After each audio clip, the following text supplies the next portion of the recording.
Hello बच्चों, अपनों ने 10th क्लास की 6th प्रश्नावली लास्ट वीडियो में कंप्लीट कर ली थी। ठीक है, अब अपना जो काम है 6th से रिलेटेड जो है 7th और 8th प्रश्नावलियाँ भी हैं, एक्सरसाइज भी हैं, तो अपने आज 7th एक्सरसाइज शुरू करते हैं। ठीक है, तो 7th एक्सरसाइज में सबसे पहले अपने को ये पता होना चाहिए कि इस एक्सरसाइज में हमने करना क्या है। तो जैसे 6th वाले चैप्टर में आपने शॉर्ट में बोला जाए, जैसे बच्चे समझ जाते हैं, साइन थीटा कोस थीटा वाले सिंपल सवाल थे। सिंपल मतलब उसमें वैल्यू पुट करनी थी, प्लस माइनस या इनटू या डिवीज़न करके अपने को आंसर लेके आना था। कभी लेफ़्ट राइट को बराबर करना है तो कभी सिंपल वैल्यू फाइंड करनी थी। ठीक है, अब जो ये अपने 7th चैप्टर में करेंगे है उसी से संबंधित ही काम, लेकिन इसमें अपने को थीटा की वैल्यूज़ टेबल में से देख के नहीं करनी है, ये थोड़ा सा अलग है उससे। तो इसमें अपने को कई चीज़ें ऐसी हैं जो फार्मूले याद करने पड़ेंगे। तो फार्मूलों के लिए हमें पहले क्या करना है, आपको मैं पहले ये बता दूं कि अपनी जो एक्सरसाइज का नाम है वो है त्रिकोणमितीय सर्वसम्मिकाएं। हिंदी में तो इसको ये बोलते हैं, इंग्लिश में इसको बोला जाता है ट्रिग्नोमेट्रिक आइडेंटिटीज़। अब बात ये कि आइडेंटिटीज़ क्या होती है। आइडेंटिटीज़ तो वो आपको बताते हैं, 3 तरीके की होती हैं ये। फॉर्मूले तो कई हैं ट्रिग्नोमेट्री में, मतलब गिनती नहीं है फॉर्मूलों की तो, लेकिन बेटे यहाँ पे जो आइडेंटिटी की बात आती है ना, तो सिर्फ 3 आइडेंटिटीज़ ऐसी हैं जिनके बेस पे आप ये पूरी एक्सरसाइज कंप्लीट कर चुके होगे। तो इसमें अपने को फर्स्ट वाली देखनी है। फर्स्ट अपना आइडेंटिटी है sine square theta plus cos square theta is equal to 1। First of all तो अपनी जो 3 आइडेंटिटीज़ है ना, इनको प्रूव करना देखें, क्योंकि कई बार क्वेश्चन में ये भी आ जाता है कि इनको प्रूव करना मांगा जाता है, तो आपको आना चाहिए वो भी। तो फर्स्ट ऑफ ऑल अपने इसको करते हैं, sine square theta plus cos square theta is equal to 1। तो मैंने छोटा सा आपको समझाने की कोशिश कर रही हूँ, आप देखना इसमें समझ आ जाएगा। ये होता है राइट एंगल ट्राइंगल पे, ये मैंने लास्ट चैप्टर में भी आपको बताया था, 6th में भी। इसके सारी जो साइड्स हैं, मैंने ये राइट एंगल ट्राइंगल बनाया है, ये 90 डिग्री का एंगल है। तो इसमें अपने को सारी जो साइड्स हैं इसके नेम लिखने हैं। कैसे, ये तो हो गया बेस, ये हो गया परपेंडिकुलर, ठीक है, और ये हो गया अपना हाइपोटेनस। ठीक है, तो इसमें आपको ध्यान रख के काम करना है कि अब जैसे अभी ये है, अपने को प्रूव करना है, तो अपने लेफ्ट साइड से शुरू करेंगे। साइन स्क्वायर थीटा मतलब साइन थीटा की वैल्यू क्या होती है, परपेंडिकुलर बटा हाइपोटेनस, यानी कि लंब बटा आधार। तो लंब बटा कर्ण, सॉरी, ठीक है, ये अपने पास लंब है और ये अपना कर्ण है। तो लंब अपॉन कर्ण, तो P upon H short form में लिखा है, स्क्वायर है, स्क्वायर भर दिया, प्लस कोस थीटा होता है अपना बेस अपॉन परपेंडिकुलर, तो बेस अपॉन हाइपोटेनस, सॉरी गड़बड़ हो जाती है कई बार, बेस अपॉन में हाइपोटेनस यानी कि आधार बटा में कर्ण, तो B अपॉन H का स्क्वायर कर दिया। ठीक है, अब इसकी वैल्यूज़ पुट कर दी। वैल्यूज़ अपने पास कोई डिजिट में तो है नहीं, अपने पास साइड के नेम हैं, तो नेम भर दिए। कैसे, परपेंडिकुलर का नेम क्या है, BC, B से शुरू है C पे ख़त्म, तो BC अपॉन में हाइपोटेनस की वैल्यू क्या है साइड में, AC, तो AC भर दिया, प्लस बेस की वैल्यू है AB अपॉन फिर हाइपोटेनस की वैल्यू AC, स्क्वायर कर दिया। अब इसका स्क्वायर को सेट कर दो, अलग अलग साइड के ऊपर स्क्वायर को सेट कर दिया। ठीक है, अब एलसीएम ले लिया, AC square BC square plus AB square.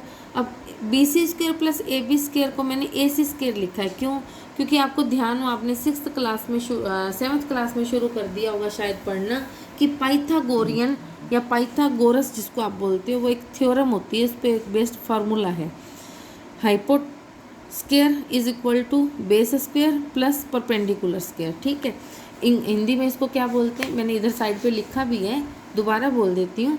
Pythagorean से जो अपने को फॉर्मूला मिलता है, hypo square is equal to base square plus perpendicular square, तो इसको लिखने में क्या लिखेंगे, हिंदी में अगर लिखे, कर्ण स्क्वायर इज इक्वल टू आधार का स्क्वायर प्लस में लंब का स्क्वायर। ठीक है, तो अब अपने ध्यान से देखो, कर्ण क्या है, AC, तो AC square is equal to क्या आना चाहिए, BC square plus AB square. तो मैंने इसकी वैल्यू पुट कर दी पाइथागोरियन फार्मूले से, तो ये अपना AC स्क्वायर अपॉन में AC स्क्वायर, कट करें तो 1 आता है, तो आपसे 1 ही ये कहा गया था राइट साइड में, अपनी वैल्यू जो आइडेंटिटी में मांगी गई थी 1 मांगा गया था, तो वही अपनों ने हल करने के बाद आंसर लेके आई हैं। तो लेफ़्ट राइट बराबर हो गया।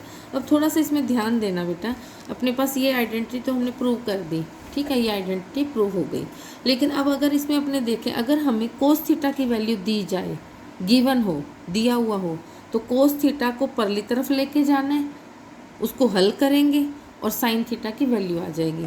तो अपना फार्मूला क्या, इसी फार्मूले से बन जाएगा, sine square theta is equal to 1 इधर है ही, कोस स्क्वायर थीटा इस तरफ आएगा तो अपना माइनस कोस स्क्वायर थीटा, यानी कि फार्मूला क्या बन गया, sine square theta is equal to 1 minus cos square theta. इसको रट्टा नहीं मारना, इसी से बनेगा। कोस स्क्वायर दिया हुआ है, आपको कोस की वैल्यू दी तो कोस को परली तरफ ले जाओ तो साइन की वैल्यू फाइंड हो जाएगी। अगर आपको साइन की वैल्यू दी हुई है तो साइन स्क्वायर को परली तरफ ले जाओ, वैल्यू पुट करो, हल करो, कोस का मान आ जाएगा, ठीक है। तो रट्टा नहीं लगाना, यानी कि एक आइडेंटिटी से 3 फार्मूलाज बनते हैं, एक तो ये खुद है ही, दूसरा ये और तीसरा ये वाला, ठीक है। इसी तरह से बेटा अपने पास सेकंड नंबर की जो आइडेंटिटी है वो है 1 + tan square theta is equal to sec square theta. फिर उसी फॉर्मूले से अपने पास tan थीटा का वैल्यू क्या होता है, tan थीटा क्या आपने 10th क्लास में भी इसको मतलब 9th क्लास में भी स्टडी किया था कि लंब बटा आधार यानी कि परपेंडिकुलर अपॉन में बेस होता है, ठीक है। तो tan थीटा की वैल्यू क्या बन जाएगी, परपेंडिकुलर मतलब BC अपॉन में बेस यानी कि AB, तो tan थीटा की वैल्यू की BC अपॉन में AB।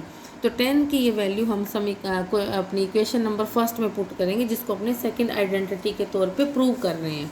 तो 1 + BC अपॉन AB का स्क्वायर, क्योंकि अपने पास tan स्क्वायर थीटा है, tan स्क्वायर थीटा, तो यहाँ पे BC अपॉन AB का स्क्वायर आ जाएगा is equal to sec square theta. अब अपने लेफ्ट साइड को लेके चलेंगे, तो इसको अपना ने एलसीएम लिया, तो AB स्क्वायर एलसीएम लेंगे तो AB square plus BC square upon AB square is equal to, अब ये फिर वही पाइथागोरियन से क्या हो जाएगा, base square plus perpendicular square is equal to hypotenuse square होता है। तो हाइपोटेनस अपने पास क्या है, यानी कि कर्ण क्या है AC, तो AC का स्क्वायर आ गया, अपॉन में AB स्क्वायर है, तो ये अपने पास क्या हो जाएगा, हाइपो अपॉन बेस क्या होता है, हाइपो यानी कर्ण अपॉन में आधार, तो ये सेक की वैल्यू होती है, तो ये स्क्वायर है तो सेक स्क्वायर थीटा, यही अपनी राइट साइड थी, आपको ध्यान हो, तो यही अपनों ने सेकंड आइडेंटिटी में सेक स्क्वायर थीटा अपनी राइट साइड थी। तो अपना आंसर सेम आ गया, लेफ़्ट और राइट का सेम आ गया, तो ये अपनी आइडेंटिटी ये भी प्रूव होती है। अब इसमें भी थोड़ा सा ध्यान दो, अगर आपको सेक थीटा की वैल्यू दी है तो इसको एज इट रख के हम 1 को परली तरफ ले जाएंगे और tan थीटा की वैल्यू फाइंड कर लें। सेक थीटा की वैल्यू दी है तो यहाँ वैल्यू पुट करेंगे और 1 को इधर लेके माइनस करेंगे, tan थीटा की वैल्यू आ जाएगी, ठीक है। अब थर्ड नंबर आइडेंटिटी जो है वो भी एज इट ही है, जैसे अपनों ने सेकंड वाली की है, 1 + cot square theta is equal to cosec square theta. तो इसमें भी अपनों ने वही वैल्यू पुट की, इसकी वैल्यू होती है बेस अपॉन परपेंडिकुलर यानी कि आधार में अपॉन में लंब। तो ये वैल्यू पुट करके अपनों ने यहाँ पे एलसीएम लिया, एलसीएम लेके सोल्व किया, पाइथागोरियन वाला फार्मूले से वैल्यू पुट की, तो वापस AC स्क्वायर अपॉन में BC स्क्वायर आ गया, यानी कि हाइपो स्क्वायर अपॉन में base square, hypo square upon base square होता है कोसेक थीटा, तो ये होल स्क्वायर है तो स्क्वायर लग गई, तो कोसेक स्क्वायर थीटा। तो ये अपनी राइट साइड, आपको मैंने अभी जैसे बताया था राइट साइड वाला बराबर आ गया इसका, ठीक है। तो ये अपनी थर्ड आइडेंटिटी भी कंप्लीट हो गई। थर्ड आइडेंटिटी के अनुसार भी अगर अपने को कोसेक थीटा की वैल्यू दी है तो कोसेक थीटा की वैल्यू भर के 1 को इधर लाएंगे, -1 सॉल्व करेंगे तो कोट थीटा की वैल्यू अपने को मिल जाएगी। तो ये तीनों आइडेंटिटीज़ अपनी कंप्लीट हुई। और इसको आप अच्छे से करना, दोहराना, यानी कि करके भी देखना, एग्ज़ाम में कई बार पूछा जाता है, ये लगभग 2 नंबर का क्वेश्चन आ जाता है ये, तो ध्यान से करना, ठीक है। और लाइक करना, वीडियो को शेयर करना, और बेटा सब्सक्राइब करना भी, और साथी लोगों से करवाना भी, और बेल आइकन का ज़रूर प्रयोग करना बेटा, ठीक है।